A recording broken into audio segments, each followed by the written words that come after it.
হুশই নেই থাকবে হুশ অপোজিটে মেডিসিন ভক্তি ভাত খাওয়ার বসি পাওয়া মানে ব্যাটারি ফিউজ তরকারি নুন খরাইলো কোয়ার ফল না ঝাল বেশি হলো কোয়ার বুদ্ধি নাই তার মানে হাসি বাড়াইছে হাসি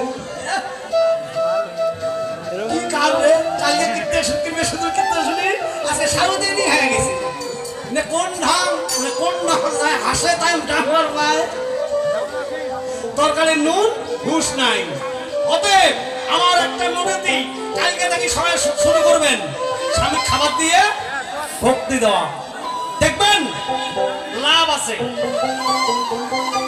সকালে তো তুমি নিন থেকে উঠেনি সোতা মাইশক শক্তি দেওয়া না যায় নয় বুড়িগুলো কয় না সোতা মাইশক ভক্তি দেওয়া যায় নিদের মাইশক ভক্তি দেওয়া যায় কেন আয়ু বলে ক্ষয় হয় তাকাইবেন সকালে ভোগে ঝোলে তুলবেন রাগ হবার নয় রাখবে তো আর ফিরে না সোতায় ভক্তিটা দেন কালকে ওই কাম করবেন তিসরা থেকে নামবার সময় স্বামী ভক্তি দিয়ে ডাকে তুলবেন তুলি করবেন বেলা হয়ে উঠলে মাথা বেশি সকাল করে হাওয়া 1000 টাকা দেওয়া মানে হাঁটি বেড়ে এসে এরকম করে করে আস্তে আস্তে প্রতিদিন যদি স্বামীকে সকালে তুলতে পারেন রোগ ব্যাধি কম হবে সকালবেলার হাওয়া 1000 টাকা দেওয়া ভিটামিন ডি ওই স্বামীর চোখ অপারেশন করে রাখবেন না বুঝি 9টার সময় হলো চোখের পাওয়ার বাড়ে এই বয়সে ভোরবেলার বাতাস খেলে এটাকে সত্যি যখন টকমকা হয় এটা ভিটামিন ডি চোখ পড়লেই লাভ কায়দা করে স্বামী ভক্তি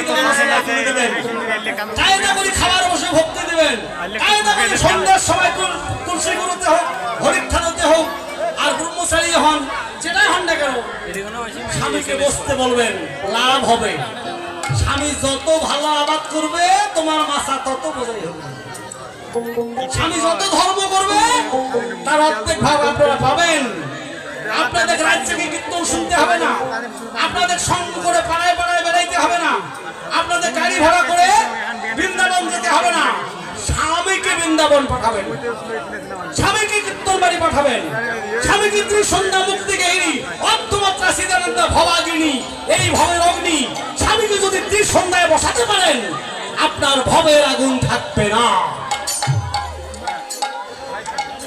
স্বামীকে যদি ধর্ম কি করতে পারেন আপনার পারের চিন্তা থাকবে না আপনার আদিয়া কারণ আমরা বিবাহের সময় প্রতিটি পুরুষ প্রতিজ্ঞা করেছি ধর্মের ভাগ দেব অন্নদান বস্ত্রদান তাম্বুল দান জল দান এসব আপনি দান করে নাই আর ক্রিয়াকারী স্বামীর ঘর নিছে কি তোমার বেটি জল দেবো কাপড় দেবো ভাত দেবো গুঁড়ো পান খোয়াবো ধর্মেরও ভাগ দেবো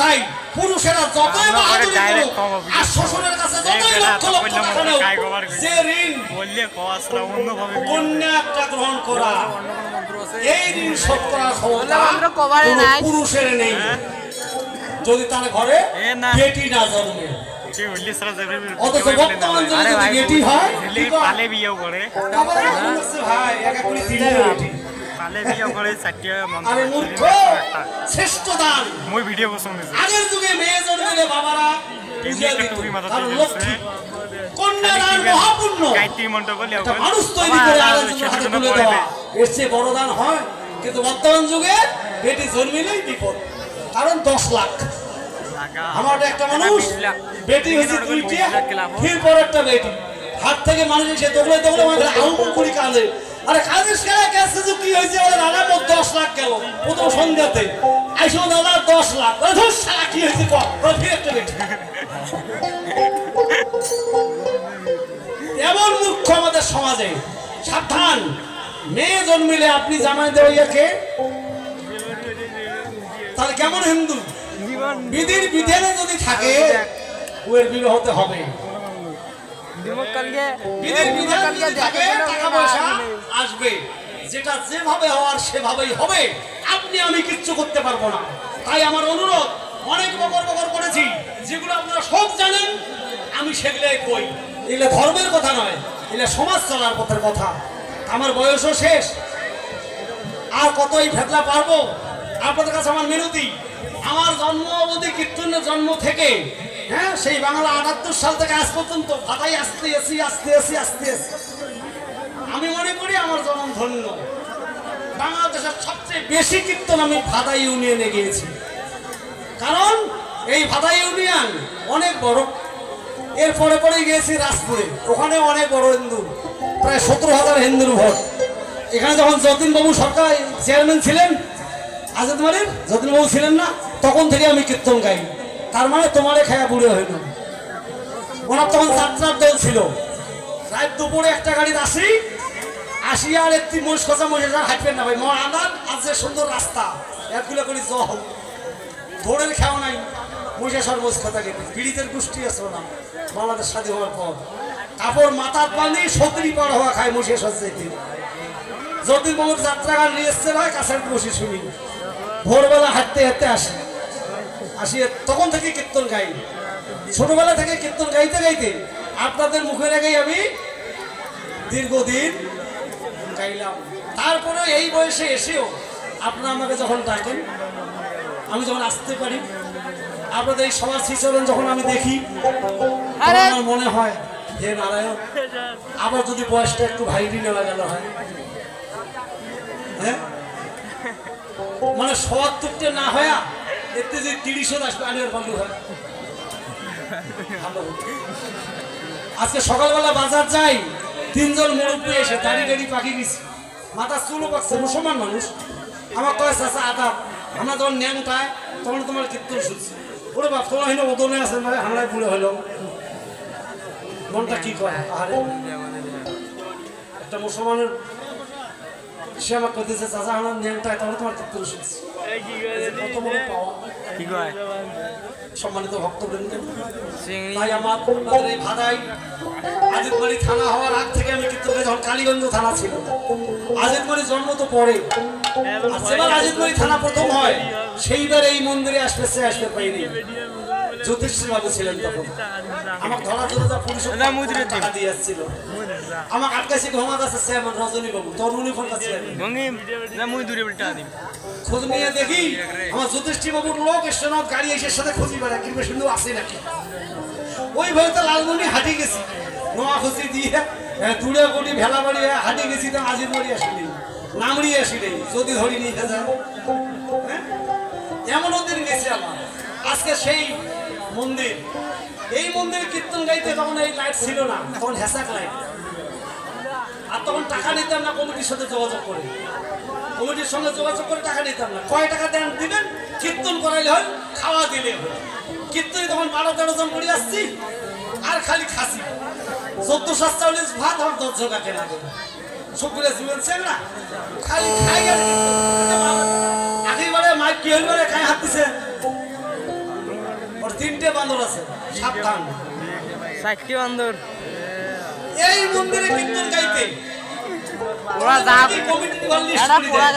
সভাপতি, কাই সেক্রেটারি, কাই বড় বাবু, কাই ছোট বাবু, আর আমি নাম ধরি টাকায়।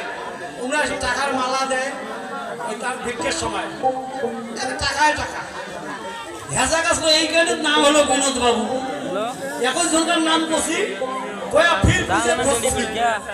বিনোদ বাবুর নামে রেখেছি। হেজা কোন নামে ধরি খালি হুর হুর করে যায়, নিজের পয়সা তেল মুড়ে নাম নাই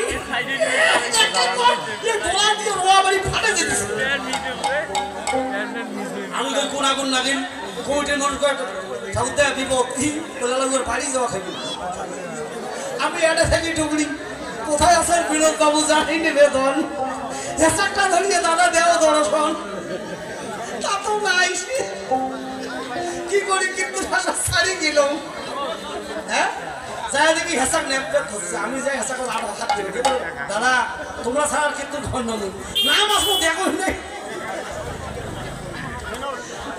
আজকে কত বছর হয়, ওরা বোধহয় বাংলা 82 সাল, বাংলা 82 কি 83, আজকে বাংলা 32।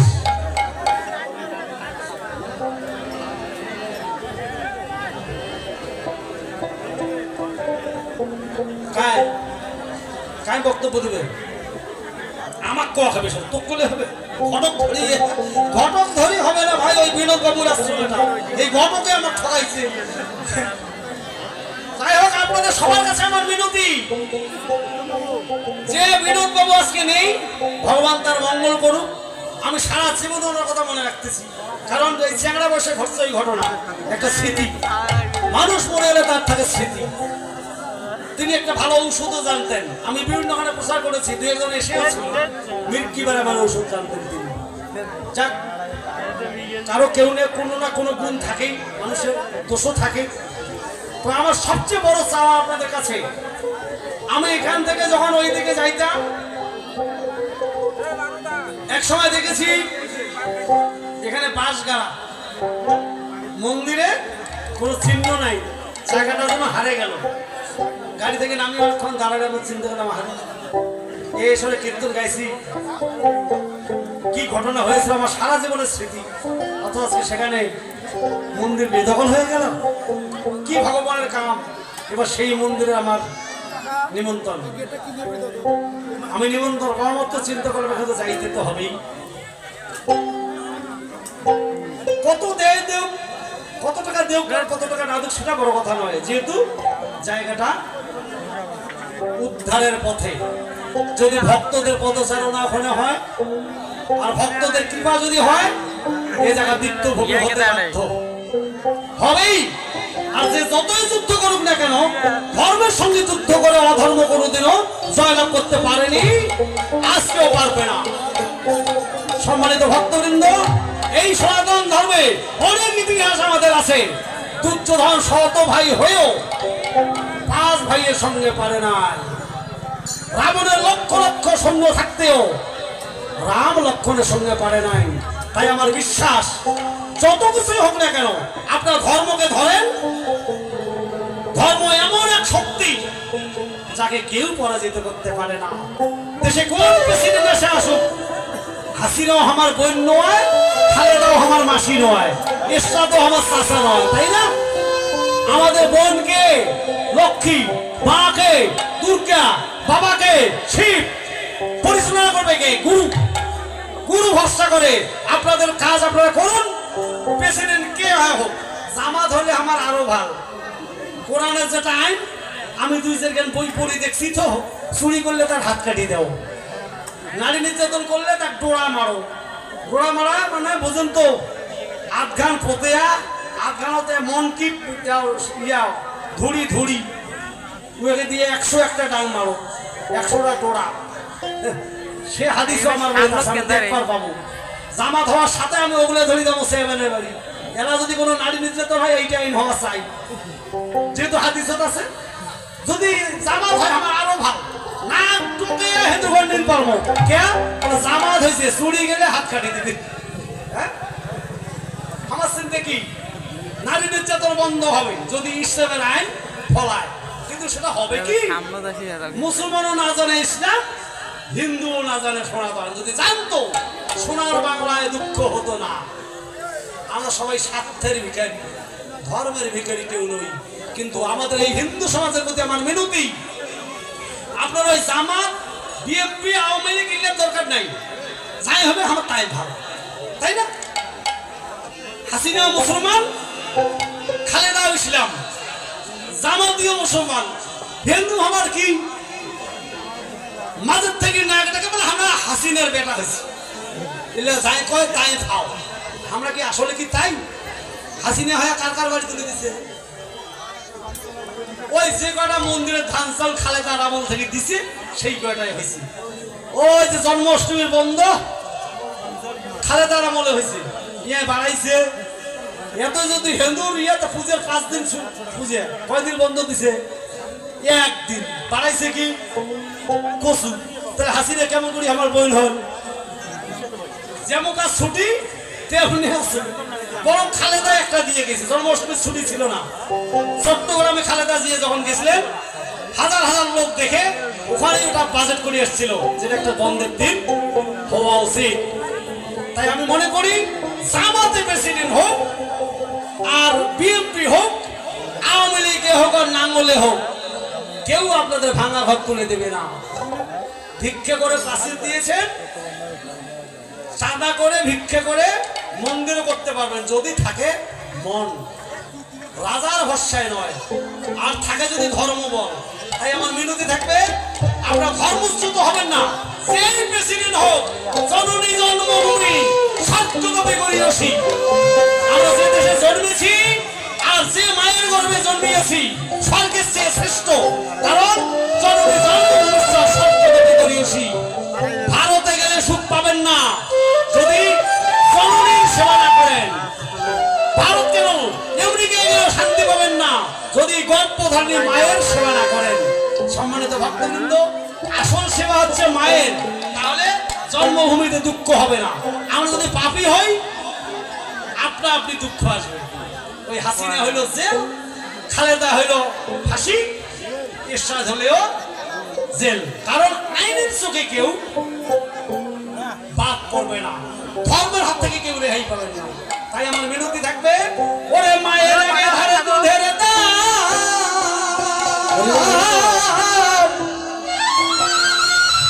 ওরে কাটিয়া ছেলের গায়ের সাম, মায়ের পায়ের দুধে যদি বানিও দেরি নিষোধ হবে না। এমন দরদি ভাবে কেউ হবে না আমার মা গো।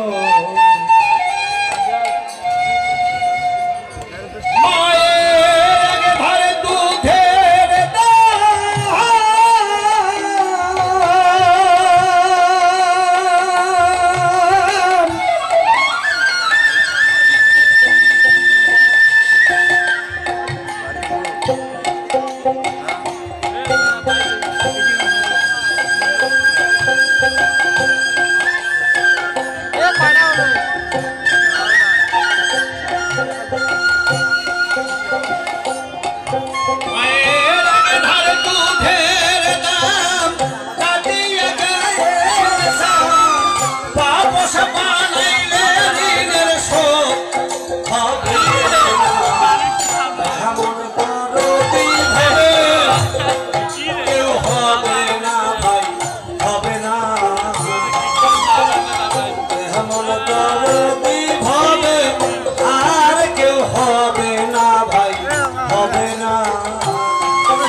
সাগরে ফেলিয়া সেই যে চলে গেল ফিরে এলো না।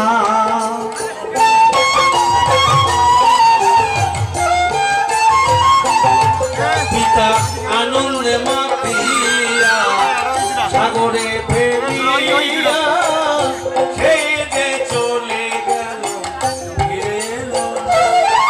মায়ে ধরিয়া জঠরে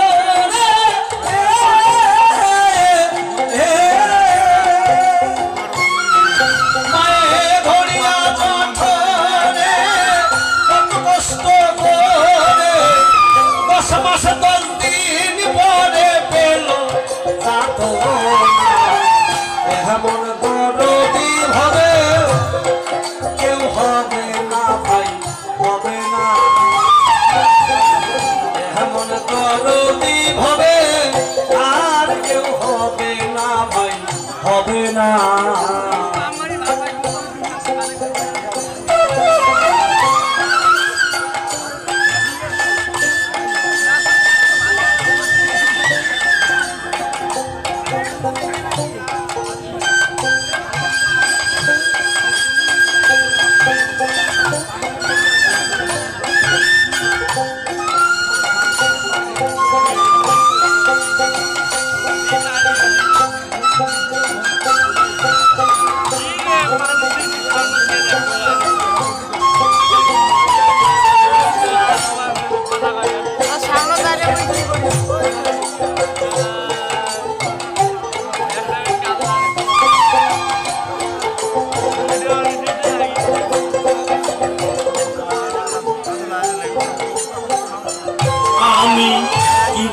প্রসবের কথা, মা জানে সেই ব্যথা, মা ছাড়া অন্য কেহ বুঝিবে না।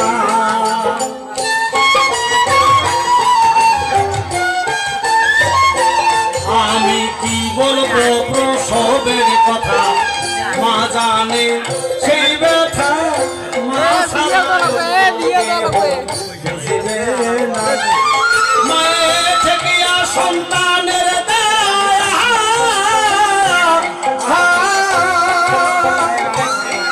মায়ের থেকে সন্তানের দায়, অকালেতে প্রাণহারা থেকে সন্তানের দায়, অকালে কত প্রাণহারা, কেন ভক্তি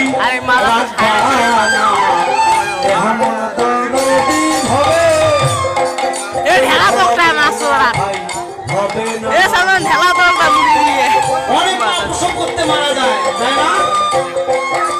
প্রসবের যেটা যন্ত্রণা, মা ছাড়া কেউ বুঝবে না। আর সেই মায়ের মনে দুঃখ দেওয়া এসে বড় বাবার, তাই সাবধান। আপনাদের সবার কাছে আমার মিনতি, জননী আর জন্মভূমি স্বর্গের চেয়েও শ্রেষ্ঠ। আমরা যে দেশে জন্মেছি এইটা আমাদের জন্মভূমি, আর যে মায়ের গর্ভে জন্মেছি সেই হচ্ছে জননী। এই দুটাকেই সম্মান করা প্রতিটি হিন্দুর দায়িত্ব। তাই আমরা দেশ ছেড়ে পালাবো না, দেশের বদনাম গাবো না। আমাদের একটা উদ্দেশ্য থাকবে, আমরা ধর্ম করব, মায়ের যত্ন করব, আর এক মায়ের সুস্থ এই মাটি চাষের চাষা।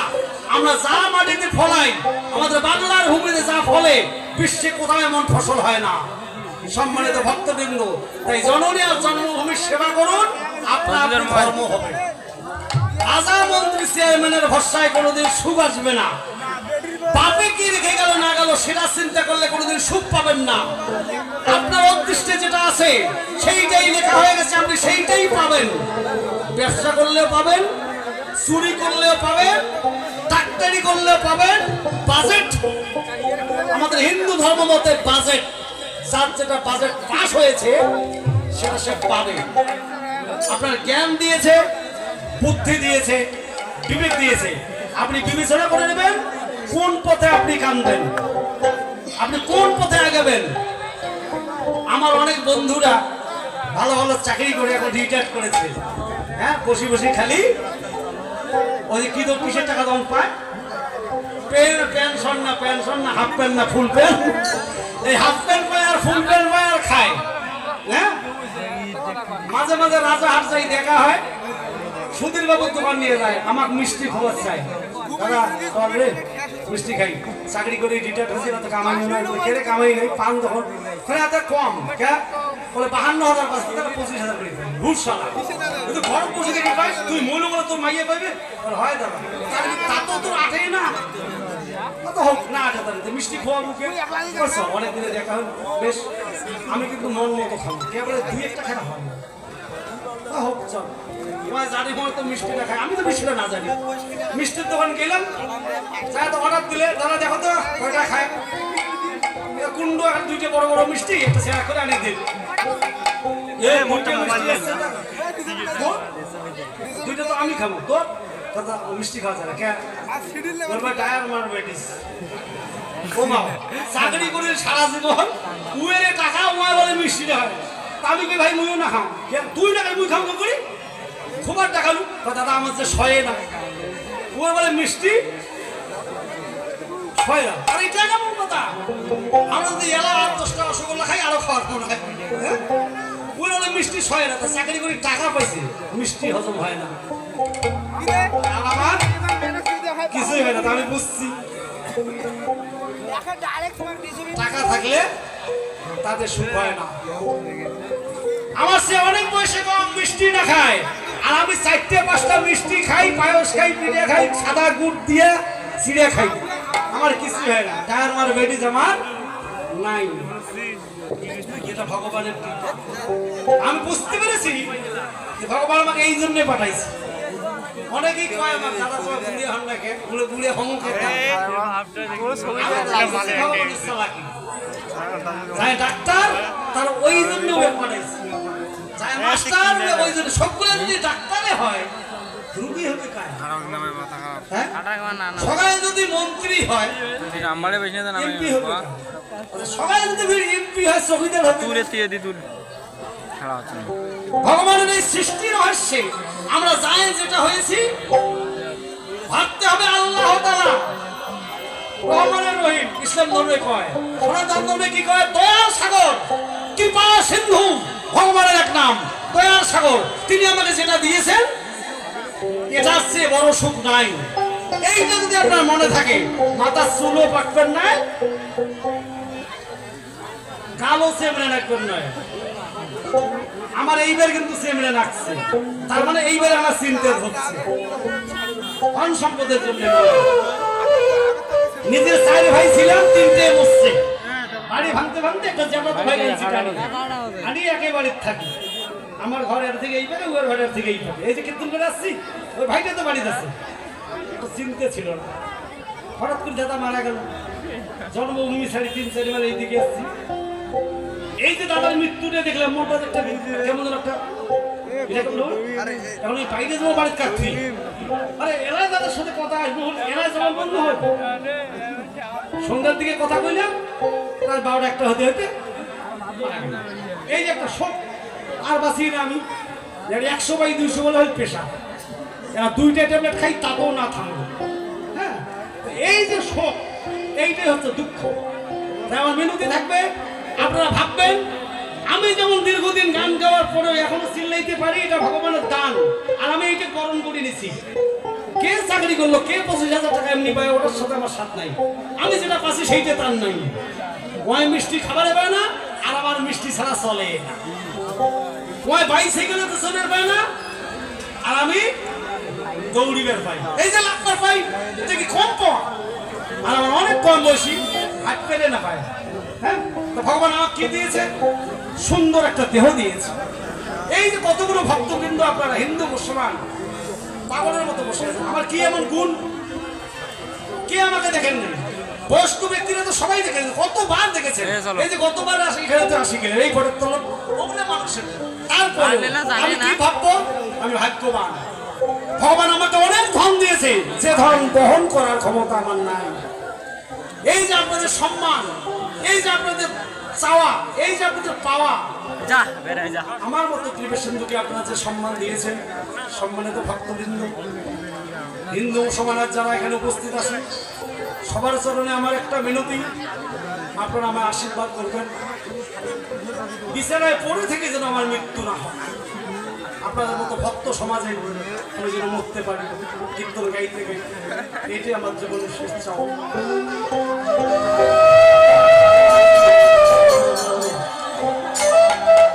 আমাদের আমন্ত্রিত অতিথি এসেছে যাকে আমন্ত্রণ করা হয় তিনি আমাদের অতিথি আর অতিথি মানে সনাতন ধর্মে বলা হয় অতিথি রূপে নারায়ণ সে যেই হোক তাকে সম্মান করা আমাদের দায়িত্ব কর্তব্যের মধ্যেই পড়ে সম্মানিত ভক্তবৃন্দ আমি আপনাদের সন্ধি পূজা সুষ্ঠুভাবে শোনাবার বোঝাবার চেষ্টা করব আপনারা অপেক্ষা করেন আসর ছেড়ে যাবেন না আজ পড়লে আমাকে পাবেন না হ্যাঁ যেখানে আছে আজকে দিয়ে যাওয়ার চেষ্টা করবো আর আমার আশা হবে কিনা জানি না কারণ কেন জানি মনটা বলতেছে এত সম্মান বহন করার মতো ক্ষমতা আমার আর বোধহয় বেশি দিন নেই আমাদের সবার চরণে প্রণাম একটু অপেক্ষা করুন আমিও চা খেয়ে আসি যে দাদারা এসেছে অতিথিরা তাদের একটু কথা শুনুন কেমন